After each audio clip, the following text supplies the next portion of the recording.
Welcome to the Soulful Mind podcast. I'm Angel, and I'm passionate about all things that help us live this perfectly imperfect life with joy and passion.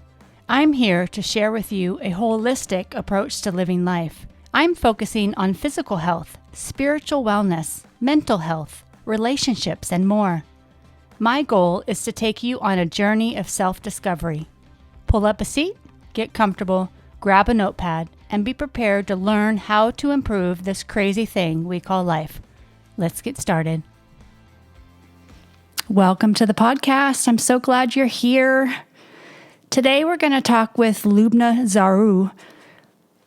Have you ever wondered what it took to be happy all of the time? Or maybe you know someone that is happy no matter what's happening in their life, and you wonder how you can do it.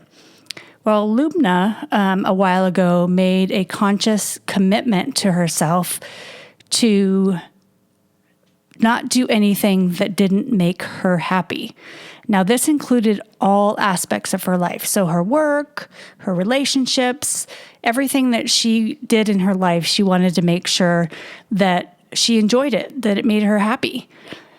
And it really guided her in a special direction throughout her life since that time. So today, listen as she shares kind of how she did that and some tools that she recommends to maybe bring a little bit more joy or happiness into your daily life. Lubna is an international best-selling author, professional speaker, and strategic dynamo who is globally recognized for her extraordinary skills of helping others gain clarity, focus, and momentum at lightning speed. Lubna is a very dynamic speaker, and I think you'll really enjoy what she has to say. So stick with us. Welcome, Lubna. How are you? I'm good. Thank you. It's so good to have you here. I'm excited on the kind of things that we're going to talk about, happiness and mindset. Oh, we're going to have so much fun. Oh, yes, absolutely. So tell me a little bit about yourself and kind of how you got into that environment of mindset and happiness and focusing on that in your career. Yeah, I will. Well, I live in the Netherlands. So to those of you that are listening, I am a Dutchie. I was born in Morocco. And what I do now is I mentor entrepreneurs to double their productivity and revenue while having fun. And the fun part is the most important part, because when I started my corporate career many, many, many moons ago, I made myself a sacred agreement. And I call it a sacred agreement because it was that important. I promised myself when I went out to apply for my very first real job that I was going to have fun. And if I wasn't having fun, that I would leave, no matter the circumstances. Now, that's a big agreement to make. That is. But it was important to me, and setting that intention meant, okay, Lubna, it's your responsibility to have fun, not your colleagues, not your managers, not your clients, you. Yeah. So you can't put this on anyone else but you. So that ignited, you could say, a journey of, okay, how can I make my work fun when it might not be? And my very first job was in teaching hospital. So it's a very large organization with thousands of employees. So it's very bureaucratic and hierarchical. So how can you still have fun in those type of organizations? It was like a very big challenge. And I spent all of that time thinking, okay, how can I do this? How can I maneuver the not so fun parts of my work? How can I do that, basically? And after a couple of years, I noticed something shifted. Now, I had no idea that it was happening, but I noticed my colleagues or my managers or my clients would say, you only do what you enjoy doing. And I'm like, yes, like it's the most normal thing in the world. Right. Not realize. And it is for me, but maybe you can relate as you're listening to this. It's some of the things that for you it's normal, but you don't notice that there are other people that are thinking, oh my God, that's really cool that she's doing that. I have no idea how she got to that place, or he. But I'm admiring it from a distance. Now, I had no idea that people were looking at me like that. So it took me about 30 people to say to me, you only do what you're enjoying, to notice the difference in their tone. I'm like, what's going on here? This is the most normal thing in the world. Little did I know that the rest of the people in my environment, in my job at that time, for them it was abnormal. I think And it they, is abnormal for most people. like I said, for me, Yeah. it is still the most normal thing in the world. But for the majority of the rest of the world, it is abnormal. And after And I about think it shouldn't. I think the way you look at it is absolutely it shouldn't be that way. We should all put happiness first, right? Because that's so important. exactly. So after about number 30, I started shifting my response. I said, but you can do that too. And literally 90% of the people would respond with, no, no, no, no, no, no, no, I can't because I'm different. I'm Interesting. like, if you think I was born this way, then you are so mistaken. Yeah. If you had met me when I was 13, 12, 13, 14 year old, you would have met the most shy girl in the world. The most shy girl in the world. So if I can get from that place to have it only doing what I enjoy doing, so can you. The fact that you're different is an excuse. Yeah. So fast Yeah. forward a couple of years, and I had been inundated with people. I had started coaching people who said, help me get to where you are, what you're doing right now. And in 2016, I was in my last real job before I became a full-time entrepreneur. And we were doing a team building session. And the facilitators had asked us, beautiful day, sunny, we were outside, had asked us the question, share with your colleagues where you're going to be in January 2017. And the only thing that I knew for a fact, for certain, is that I have a contract because it was a part-time job with a contract until the end of the year. So for me, answering that question is I can do anything I want right now because right now I don't know if I can stay there. What would that ideally be? And all of my other colleagues would say, well, I'll be still on holiday because it's January and I always take holiday in that month. Others would say, well, I'll be working. And about after number 4, I said, okay, you're way too boring, people. You're thinking very small. Yes, that is small. Very small. So I said, okay, I want to share where I'm going to be in January 2017. And I said, I'm going to be on an island where it's at least 30 degrees Celsius, so it's very warm. The sun is permanently shining. I'm going to be working. And even more so, I'll be lying in a hammock with my tablet on my lap talking to you guys. And then I paused. And all of my others, ha, ha, ha, ha, you'll be on holiday. Ha, ha, ha, that can't be true. And I was like, that's what came out of my mouth. And if you Yeah. ask me ideally, that's where I want to be.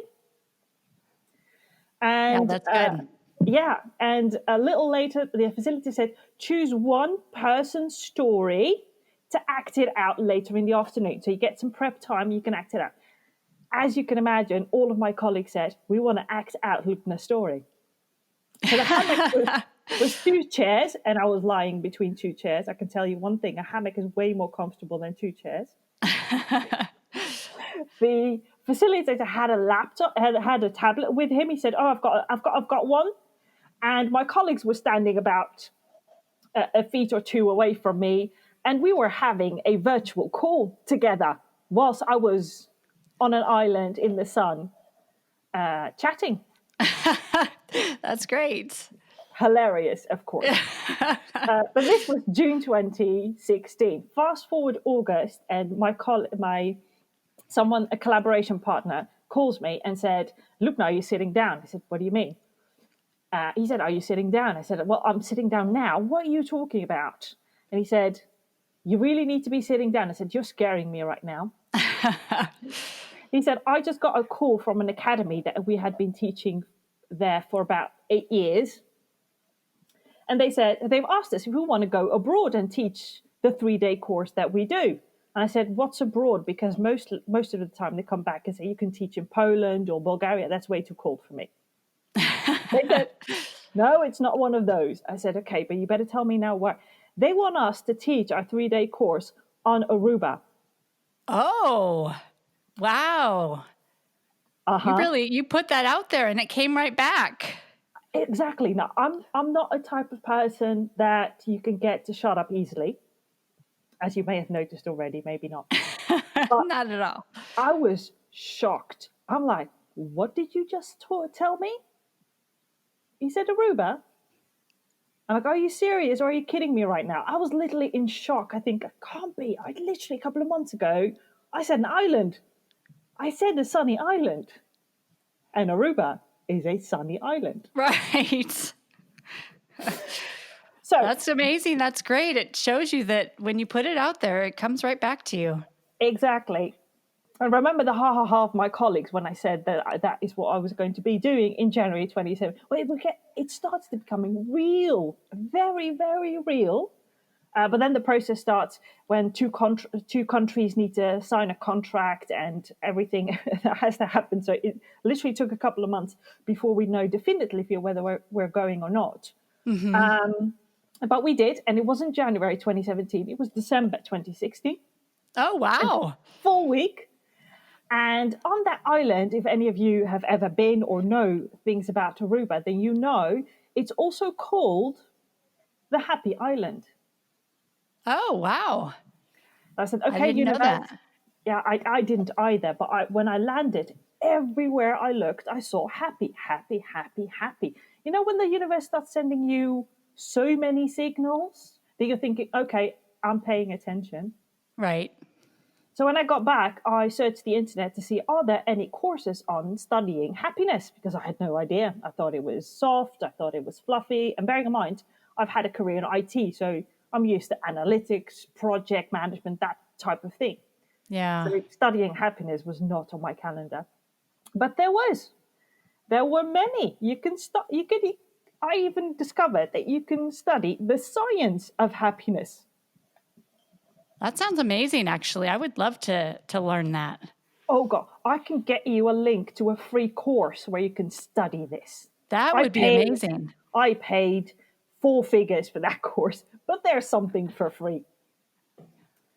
I would Uh, love to participate in that. oh, I'll send you the link. No worries. Great.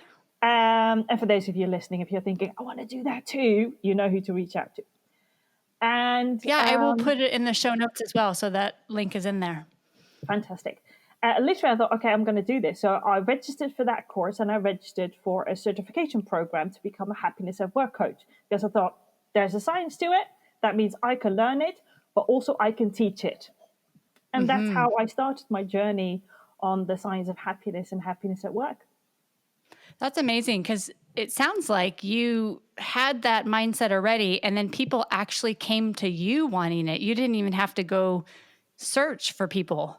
Is No, that correct? that's correct. Yes. Wow. That's amazing. That's a Well, it is, great start of a business. but let's be honest, it's when you're passionate about something and it's fully aligned with your purpose and who you are in terms of your personality, then you become very attractive for certain people. Now, bearing in mind, I'm not going to tell you all the positive side of it. I've had people say, oh, you're out of your mind for doing something about happiness. That's too soft. That's ridiculous. Work is work. You should be focusing on doing your job and then going home. And happiness is for things that you do at home. I'm like, there's a large body of knowledge around the scientific side of happiness. And there are some amazing strategies that you can use to give your happiness at work a boost. Yeah, that's amazing. Are you going to share with us some of those tips? Of course. Oh, that'd be amazing. Of course. Well, one of them is most of these strategies and tips are counterintuitive because most people think, okay, happiness is soft and it can't be this simple. It can't be this easy. Right. Well, they are. They're very short strategies. It takes consistent practice, but they're very beneficial in terms of effect. So the most effective strategy to give your happiness a boost is to have a gratitude practice. And whether it is a morning practice, a morning ritual where you get up every morning and write down what you're grateful for, 3 things or 5 things, or you use your evening, so just before you go to bed, and write down 3 things that you're grateful for, it really doesn't matter. The most important part is that you do it consistently. Mm-hmm. And there has been one research that's been quoted quite a few times where they implemented this in an organization and they had people doing it for at least 21 days. It's too short to become a habit, but they had people doing it for 21 days and saw that the group that kept going, the effects were amazing 6 months after, but they saw even a positive effect in the group that stopped the practice after, and but still saw a boost in their happiness levels after 6 months. So just the 21 days Mm-hmm. consistently has an effect. If you keep going, that effect is just sustainable over time. But even if you stop, you'll still have a higher level of happiness 6 months later than you had when you started. I think that's so important. We have there's so much information out there about doing a gratitude journal and coming up with things that you are thankful for on a daily basis. And I mean, they don't have to be huge things. They can be simple, small things, like the comfort of my bed or the weather for the day. It doesn't have to be, I am so grateful for the love for my husband. It can be smaller things. Well, just imagine you getting up in the morning and saying, I'm thankful for having got up. Right. I'm awake Right. again. I'm still alive. Right. I'm thankful that I get to have a hot shower. I'm thankful for that lovely cup of coffee that I get to have in the morning. I'm Mm-hmm. grateful that I get to whatever it is. The thing is that it doesn't have to be big to be effective. And that's why Right. I gave the caveat.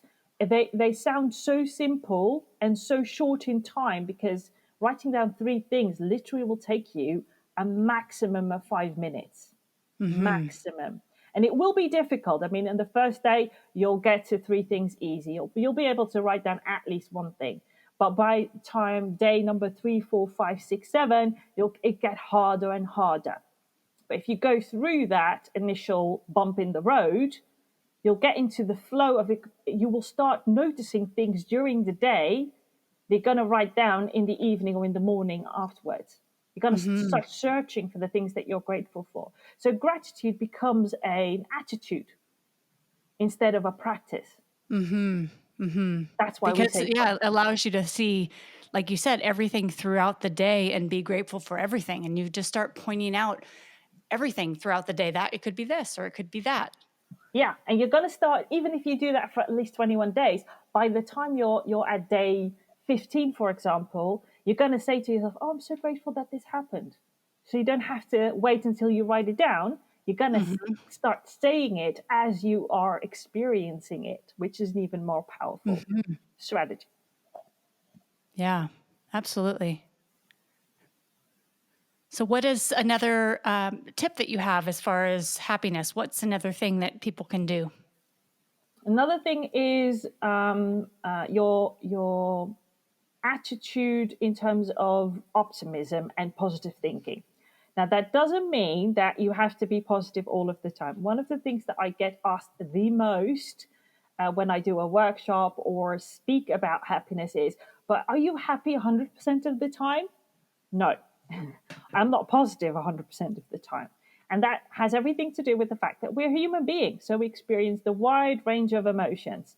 The difference between me and someone else is that I don't stay in negative emotions too long. I flip the switch Mm-hmm. fairly easily. So, what I'm referring to when I say positive thinking is even if when something triggers you, however impactful the trigger is, it still is okay. What's the lesson I'm needing to learn here? What's the Mm-hmm. blessing in Mm-hmm. this challenge? So, for example, you'll hear me say in interviews or on lives that the past 10 months have both been horrible as well as have had many blessings in disguise with it. Mm-hmm. So I'm Yeah. looking at both perspectives. Okay, it's been horrible staying at home and not being able to go out and connect with other people and hug other people. But at the same time, it's provided me with the rest and relaxation to really reflect on how I want to show up in the world. Mm-hmm. So that's the difference. So that's what I mean by optimism and positive thinking. You still stay hopeful for the future. despite the circumstances that you are in. Remember Mm-hmm. what I shared about my sacred agreement. I said I want to have fun, and if I'm not having fun anymore, and I've tried everything that I can in one job, then I am going to leave, despite the circumstances, because I'm hopeful for the future. I believe the future will be more positive than it is today. Mm-hmm. If that makes any sense. Yeah. Yeah. I think too, it's sometimes we get into those negative spots and then we stay there. We don't try to spin the positivity. And we may say that, it will get better eventually. But if you sit in that discomfort and don't, like you said, look positively or try to look at the positive out of that particular situation, then nothing's going to change. Well, and let's be honest, emotions are our feedback mechanism. So if you find yourself Mm-hmm. you're triggered and you're becoming frustrated, angry, or even feeling anxiety, then if let's use an example. If you're about to do something, you've never done it before, there's gonna be anxiety because your brain is hardwired to protect you. So every time you're going to do something that the brain, which is a supercomputer, says, this program, I don't know this program, so let's not Mm-hmm. do this. That's basically what your brain goes all day, every day. I don't know this program is unknown, so you're not going to be able to run this program. That's basically what happens when you get to do something that you've never done before. So you're literally working against your brain whenever you do something like this. So if you start seeing that emotions are your feedback mechanism, then you know, okay, I'm feeling anxiety. Yeah, that's true because I'm about to do something I've never done before and I don't know what's going to happen. But still, Mm-hmm. I want to do it despite that. So, brain, thank you for warning me, but we're still going to be doing this. There's no saber-tooth tiger around the corner here. Right. Okay. So that if you start looking at that from a mindset perspective, okay, I feel angry. Okay, what was triggered? Probably there was a boundary that someone didn't respect. Could be, as an Mm-hmm. example. And you got angry because you thought, that's not going to happen. That doesn't need to be happening to me. Something. So if you start looking at it, okay, what's it trying to tell me? What is trying to teach me in terms of what I value, my boundaries, or my practices that are out of my comfort zone? You'll think, okay, I know, but we're still going to do this. Mm-hmm. So it was the very first time that I was challenged to do Facebook Lives. Now, I'm a professional speaker. Give me a stage and 80,000 people in the room, and I won't blink. But there was a period in my time when people say, well, what if I switch on a camera? And I was like, no, no, no, no, no, no, no, no, no, no. I'm not talking to machine. I need to talk to people. And Mm-hmm. I avoided it. I procrastinated on it totally. And believe you me, the very first time that I went live on Facebook to do a talk or to do an interview, I was feeling anxiety. Mm-hmm. I was feeling fear. But the positive intention of going past this was bigger than the fear. So I still did it. Right. Yeah, that's one that I have is I need to start going on Instagram and Facebook and doing videos. I'm not even doing the pre-recorded ones yet. I was like, okay, I can do those, but I haven't even started that yet. So, Yeah, and it's because you're about to do something you've never done before, and your brain is telling you, unknown program, it's not happening. mm-hmm, And in mm-hmm, your brain is painting you a picture of the worst case scenario, which in actual fact is not reality. It's not going to right, happen. right. Really isn't. It's a mental movie that we're making that's keeping us stuck. That's exactly it. I think that we all experience that to some level. Yeah, And we're going to keep the experiencing that every time mm-hmm, we do something that we've never done. I mean, I still have it every time I go live and no one shows up live. mm-hmm. Then my brain goes, why are you doing this? There's no one on the other side. Why would you do such a thing? Yeah. When there's so much more to it than that. I mean, it doesn't mean that people aren't going to watch it. It just means that no one's available at that particular moment. Yeah, but your brain goes, there's no one here. Why are you doing this? Right. Yes. Yes. It's that fear, I think, that fear of failure or being accepted. That's so common. Well, it's vulnerability because there might be someone coming in later on or alive and saying, I don't know why you're showing your face on video. You don't have a face for video. Because that's what happens. And especially Right. on social media, you're vulnerable because you're out there and sharing your passion, and someone might come and say, you should never be on video, or what you're saying is ridiculous, or you're out of your mind for sharing this. You might get that. And we avoid it because of the chance that that might happen. I think that something like that, mentally, I know in my brain that that's going to happen, and that doesn't necessarily mean anything, but it automatically takes me back to like my childhood and not being accepted into a group and how devastating that was, So I realize that that's going to happen, but how do you, work away from that fear of not being accepted and not allow that to take over? Oh, that's such a beautiful question. And I'm going to share with you something that I watched last Sunday, because that is a great metaphor or a great way of looking at how I've been going through those moments in the last couple of years. Because I had the same thing as you did. I was propelled to my youth where I was bullied, where I was not chosen for gym class because I was overweight. So they wanted to win the game, and they knew that they wouldn't win it with me and the team. So Yes. we're hardwired for belonging. We want to belong in a community. We want a tribe. And whenever you're rejected from a tribe you want to belong in, that's a horrible feeling to have. So last Sunday, I finally took the time, I should say, to watch the Brené Brown's documentary on Netflix. It's a good one. Oh, if you have not watched this, make the time to watch it. If you want to learn anything about fear, shame, vulnerability, and courage, that is the best 90 minutes you will ever spend. On that documentary, Brené Brown shares the story of her very first TED Talk. And that she's done the video, and it goes live on the TED platform and TEDx platform first. And she gets criticism. So underneath the video, people are posting, you should not be on video. You should not show yourself. You're ridiculous. She got so much criticism that she buried herself at home. She was like, I'm not going out there. How can I ever go out there with all of these people criticizing me? And bearing in mind that first video has been watched by millions. So she had thousands of people saying that. She also had people saying, oh my God, this is amazing. But the focus went on the negativity. And Right. she uses the example of a speech by Theodore Roosevelt, who said, if you're not in the arena, then I don't care what you think about me. I love that quote. That's amazing.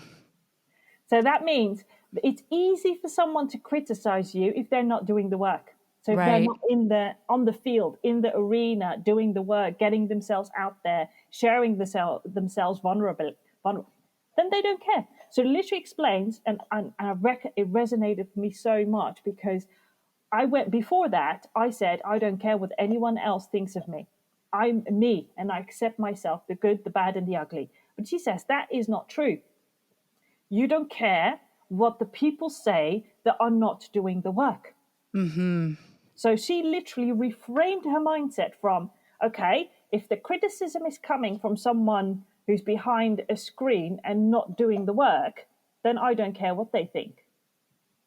That's so good. That's so good. And I've watched that, and for some reason, I hear that and I want to take that away and use that, but for some reason I just forgot it. So I need to watch that again. I need to watch that again. You'll notice it now when you watch it again. I mean, let's be Yeah. honest, every time whether it's reading a book, watching a movie, watching a TEDx talk, watching a Facebook live stream or an Instagram TV video, you're going to take something away from it differently each time because you're in a different state. Now, I needed Right. to hear that message. That's why it resonated with me, because I could connect it to something that I had been saying so much. And she just debunked that myth for me. And I was like, okay, you're right. I agree with you. So I'm going to change my wording around that. So think about it. If someone who has never done a podcast interview, has never guested on a podcast, goes around criticizing people who do, why would you follow that feedback? Why does that feedback matter? Right. If it's someone who's done multiple interviews and says, you wanna up level your experience and your effectiveness on being a guest or even a host on a podcast, then I would suggest you do this and this and that. Which is Completely advice, different. which is good. It's feedback. It's feedback, Exactly. not a Exactly. criticism. Yeah, Yeah. exactly. So Yeah, that's that's the amazing. difference. Someone who's in the arena will most likely give you constructive feedback because they want to see you up level your skill. Someone who's not is going to criticize you anyway. Yeah. That hit home. I'm sure that hit home with a lot of people that are listening because that's just a powerful, powerful statement. If you haven't experienced what I'm going through, then you have no right to judge. Yeah, unless you've gone through the experience. Right. Right. And even then their experience may be completely different, so the circumstances may not be the same, even though it's a similar situation, because we all experience things on a different level. Someone who experiences the death of a family member may be very different from another person who experiences it. So they have something in common, but they don't necessarily experience things the same. No, but it makes a huge difference for most people when they say, I've been through a similar experience to you. I'm happily to share what worked for me going through that experience. You Right. can take Yes. away what resonates with you in that moment in time, instead of you talking to a grief expert. And the very first question you ask them is, have you ever gone through grief? And they say, no, can't. What's the chance that any advice, even if they are academically educated until the top of the world, you'll probably think, yeah, you've got your advice from a book. How's that going Right. to help me? Right. It will, in your perception, it will make a difference. And especially in the coaching and consulting world, you want to have someone who says, I've been through this. This is what worked for me. It might work for you. It might not. Yeah. Yeah, absolutely. And that again is more of a feedback on, this is what helped me. Let me try to help you through that experience. Exactly. Yeah. So I know you talk about authenticity. How do you incorporate that in your daily life? We talked a little bit about mindset, and having in happiness, you have to have a mindset that will allow you to get there. So how does the authenticity kind of work into this framework? Well, one of the things that I have found is that a lot of people don't know who they are. Not really. And I've invested a lot of time, a lot of money, and a lot of energy in getting to know myself through different trainings, different coaches, different mentors. And I'm going to give you an example on how that played out. And through knowing myself and really gone through several experiences, including the period in my time where I was bullied, that came up later in life and hit me like a brick. Isn't that interesting? Yeah. Yeah, but I've gone through that, and it's gotten me to a place where I can say I know who I am. I know the good, the bad, and the ugly of Lubna. Believe you me. So I know when people won't like me. I know when people will be scared of me. I know when people will love me, and all of those things. And I truly believe that with almost 8 billion people in the world, not all 8 billion will like me, and they don't have to be there. So it's given me the inner groundness, so to speak, to say, I'm going to encounter people that are either going to like me, they're going to love me, or they're not going to like me at all, which is fine. So authenticity to me is getting to that place where you say, okay, this is me. I know who I am. And I know that other people might not like me for who I am, but then you're not my people. So, for example, I've had, like I said, when I was 12, 13, 14, you would have met the most shy guy in the world.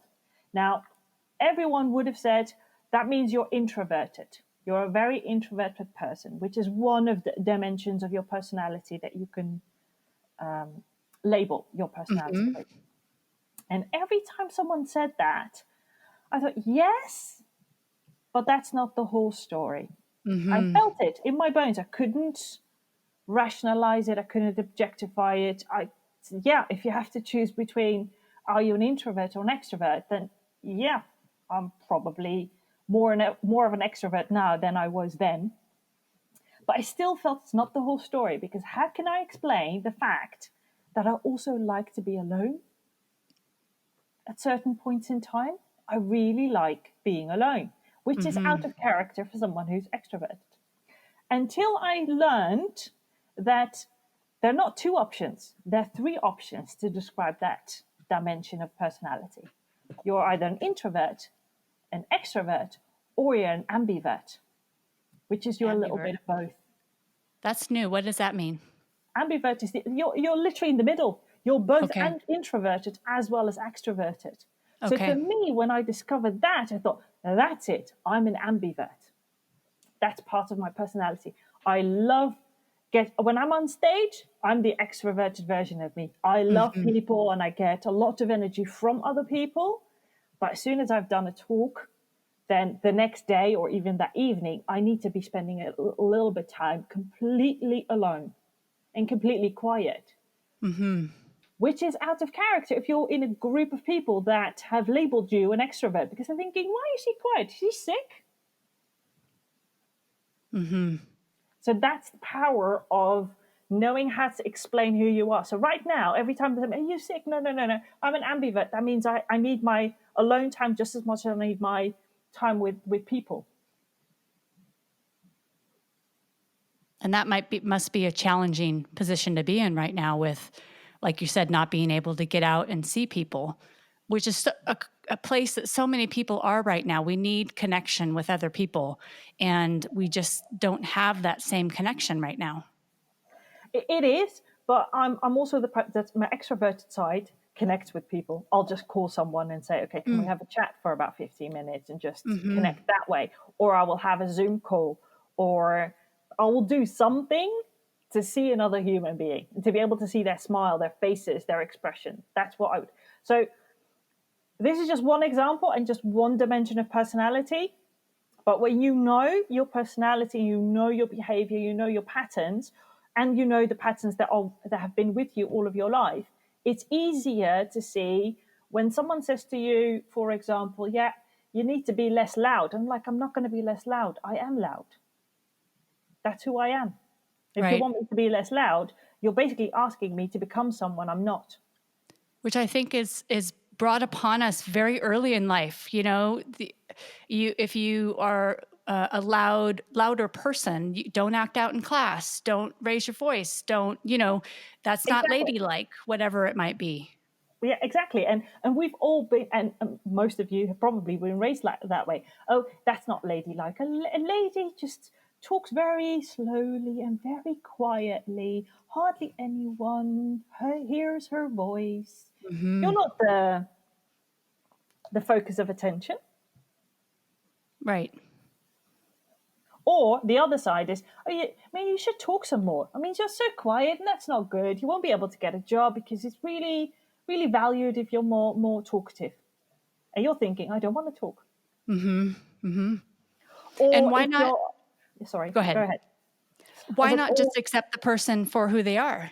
exactly, If they're loud or if they're quiet, why don't we just say, well, that's just how they are? exactly. Yeah. Or if they use a certain language, which is what we discussed before we hit the record on this. That's who they are. They like to swear. Yeah, you can say I Mm-hmm. don't, but that's who they are. Let them be who they are. Right. Right. So Wow. I that's think I where. can go on with you for, oh, go ahead. Sorry. No, no worries. I know I can cram a lot of it, but for me, authenticity is getting to the point where you accept the full you, and you'll Yeah. be able to. I mean, when some people say you need to be less loud, I'm like, sure, bye. I can Right. listen That's to not your that. people. It's not my people, and it doesn't trigger me because I'm like, yeah, that's because you're not loud and you don't like that, which is fine. but this is who I am. And I can be flexible in my behavior. So if I'm in an environment where the majority is low energy and I get in with my high energy bubbly, then I wind down just to not alienate a lot of people. But I don't change who I am. Mm-hmm.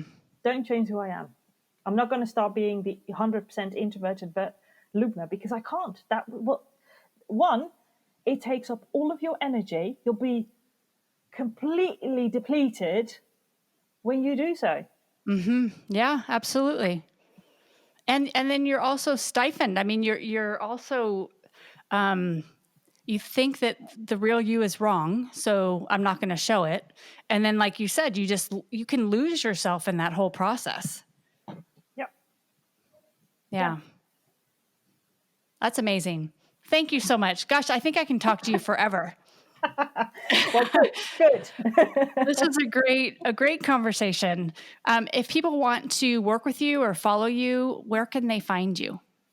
Well, I'm on social media. More specifically, I have a business page on Facebook that has my name. So it's very easy to find if you know what my first name and last name is. So connect with me on that. If your playground is LinkedIn, you can find me on LinkedIn. Follow me there. If you have any questions, please send them. You may have noticed, I like to talk about things that I'm passionate about. And you can find me on Instagram if that is your playground. So those three, connect with me, follow me there if you want to, and you can send me messages and I will respond to any questions that you may have. It's better than emailing. I don't like email that much. Perfect. Well, and you also have a podcast, Entrepreneurs Sushi Club. Do you want to tell a little bit about that? Oh, yeah. Yeah, I love my podcast. It's Entrepreneur Sushi Club, which is a podcast for entrepreneurs who love a business and fun, but adore sushi. And I'm a proud sushi addict. I'm about to start sushi what you call the equivalent of AA for sushi lovers. But basically, it's all about giving insight into the personality of sushi adoring entrepreneurs. Because there's a lot of talk about entrepreneurship and how you can build a business and build your brand, but there's very little where you're shown, but who are you? Who are you? Who's the authentic you? And how do you show that to the world? How do you show up? And that's basically what we talk about. That's amazing. That sounds great. I listened to one today and I really enjoyed it. So thank you for that. And thank you so much for coming.